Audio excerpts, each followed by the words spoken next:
Be your own boss begins not with authority over others, but with absolute command over yourself.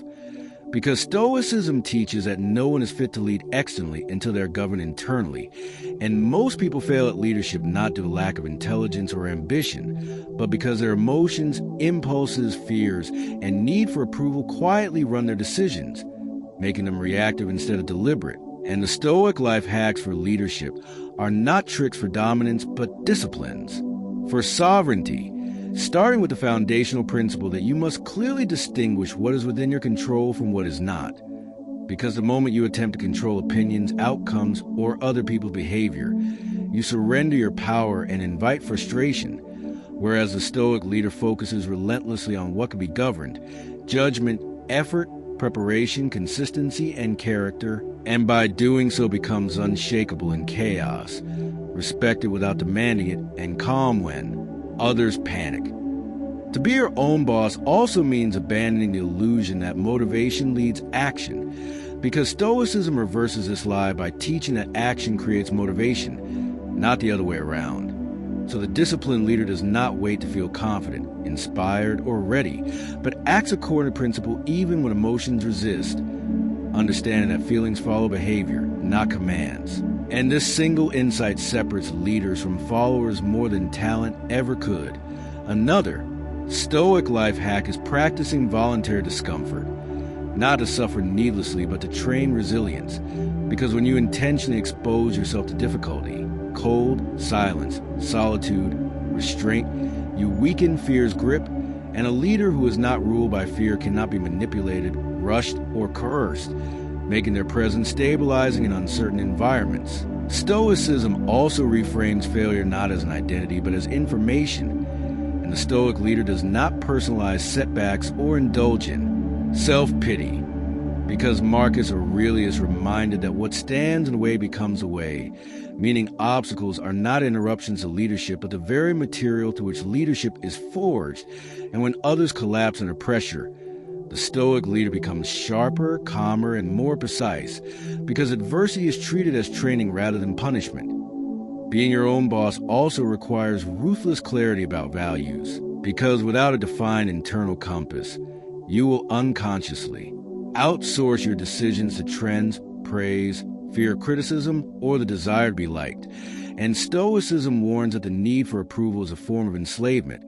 So the Stoic leader practices moral independence, asking not will they like this, but is this aligned with reason and virtue, knowing that respect follows consistency far more reliably than popularity ever does. Another powerful Stoic life hack is emotional restraint, not emotional suppression, meaning you fully feel emotions but refuse to let them dictate behavior, because anger clouds judgment, pride invites recklessness, and anxiety fractures focus. And the Stoic leader understands that emotional reactions are internal events, not commands. So they pause, examine the impression, and choose a response that serves long-term stability rather than short-term relief, which is why Stoic leaders appear composed under stress. Not because they feel nothing, but because they refuse to be ruled by fleeting states. Leadership also demands time's sovereignty, and Stoicism teaches that time is your most finite resource. So wasting it on distraction, gossip, overthinking, or unnecessary conflict is a form of self-betrayal, and the Stoic leader protects their attention fiercely, structures their days deliberately, and treats focus as a moral duty, because a scattered mind cannot lead, and a disciplined schedule quietly enforces discipline on others without words. Being your own boss also means mastering speech, because Stoicism values precision over volume, and the Stoic leader speaks less but with clarity, avoids emotional excess, refuses to argue unnecessarily, and understands that silence can be more commanding than noise, because people listen more closely when words are rare and measured, and authority emerges naturally from restraint. Another Stoic principle essential to leadership is responsibility without blame, meaning the Stoic leader takes ownership of outcomes without indulging excuses or scapegoating. Because blaming others may protect the ego temporarily, but weakens leadership permanently. And true authority is built when people see that you hold yourself accountable even when it is uncomfortable, creating trust that cannot be manufactured through charisma alone. Stoicism also teaches that leadership is service to the mission, not domination over people. So the Stoic leader does not seek control for its own sake, but seeks alignment, guiding others through example rather than force, because example is the most persuasive form of leadership, and people imitate what is embodied far more readily than what is preached. Another life hack is negative visualization, where the Stoic leader regularly imagines loss, failure, and disruption, not to become pessimistic, but to become prepared, because anticipating adversity reduces fear and sharpens contingency planning, allowing calm execution when chaos arrives, while others freeze in shock. Stoicism also trains leaders to detach from outcomes while remaining committed to effort, which is one of the hardest but most powerful disciplines, because attachment breeds anxiety and desperation, while detachment preserves clarity. And the Stoic leader understands that success is not guaranteed, but integrity is always available. So they measure victory by conduct, not applause. And this internal metric makes them resilient to both failure and success, avoiding arrogance on good days and despair on bad ones. Being your own boss also means confronting ego honestly, because ego craves recognition, comparison, and superiority, while Stoicism demands humility rooted in realism, recognizing that you're neither invincible nor insignificant, but a temporary steward of responsibility. And this perspective prevents power from corrupting judgment, keeping leadership grounded and human. Another Stoic life hack is choosing long-term respect over short-term comfort, meaning the leader makes difficult decisions early, rather than postponing them to avoid discomfort, because unresolved issues compound and delayed boundaries become crises, while timely firmness preserves stability.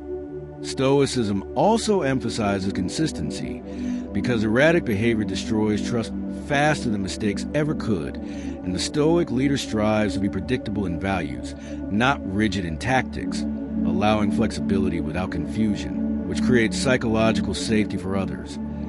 Being your own boss ultimately requires internal solitude, the ability to stand alone mentally without constant reassurance, because leaders are often isolated at the point of decision, and Stoicism prepares you for the solitude by teaching that self-approval grounded in virtue is sufficient, freeing you from dependency on validation. The Stoic leader also practices continual self-examination, reviewing each day honestly what was done well, what failed, what must improve, not with self-criticism, but with disciplined reflection, because improvement requires awareness, and awareness requires humility.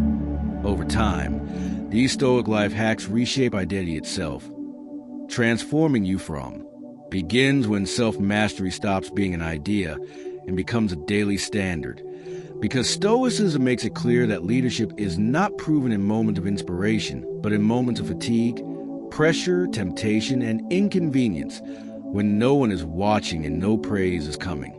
And this is where most people quietly lose authority over themselves by compromising principles for comfort, speed, or approval, while the Stoic leader does the opposite, choosing discipline over impulse and reason over emotion, even when it feels lonely, because real leadership often requires standing firm while others drift toward the easy path.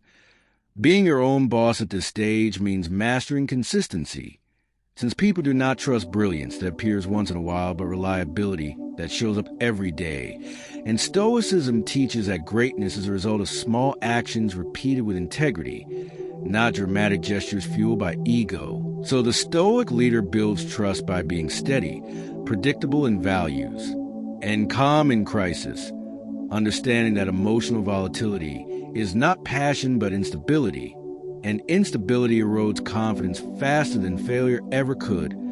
Another essential Stoic life hack for leadership is refusing to outsource responsibility to circumstances, because the Stoic leader never says, "This made me act this way," knowing that circumstances may influence but never command behavior. And this mindset creates inner freedom, because once you accept full responsibility for your reactions, no external pressure can force you to betray your standards. Stoicism also sharpens leadership through deliberate restraint, teaching that not every thought deserves expression, Not every conflict deserves engagement, and not every challenge requires immediate response.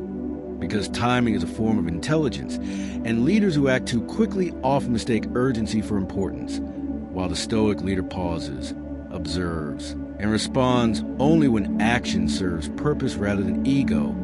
At this level, leadership also requires the courage to disappoint, because saying no, enforcing boundaries, and holding standards will inevitably frustrate those who benefited from your flexibility.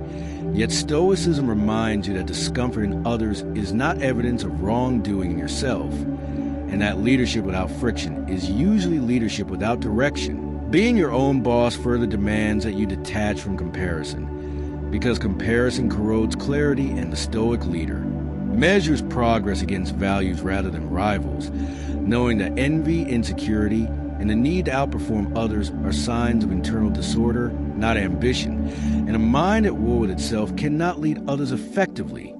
Stoicism also trains leaders to remain humble without becoming passive, recognizing that confidence grounded in reason is quieter and stronger than arrogance fueled by insecurity. And this balance allows a Stoic leader to accept feedback without defensiveness, correct mistakes without self-loathing, and improve continuously without losing self-respect. Another crucial discipline is endurance, because leadership is not tested by short bursts of effort, but by the ability to persist without burning out, complaining, or becoming bitter. And Stoicism teaches endurance not as grim suffering, but as intelligent pacing, knowing when to push, when to rest, and when to remain silent, preserving energy for what truly matters. Over time, the Stoic leader develops an inner authority that no title can grant, because authority grows naturally when actions align with words, when pressure reveals character instead of exposing weakness, and when calm replaces chaos as your default state. And this inner authority subtly influences others, not through intimidation, but through example, because people instinctively trust those who are not ruled by fear, ego, or mood. Eventually, leadership becomes less about managing others and more about maintaining internal order, because the Stoics understood that a disordered mind creates disorder wherever it goes, while a disciplined mind brings stability to any environment. And this is the final Stoic truth of leadership. When you become your own boss completely, governing your thoughts, emotions, habits, and values, you no longer need to chase influence, respect, or control, because they follow naturally. And at that point, leadership is no longer something you try to do, but something you inevitably embody.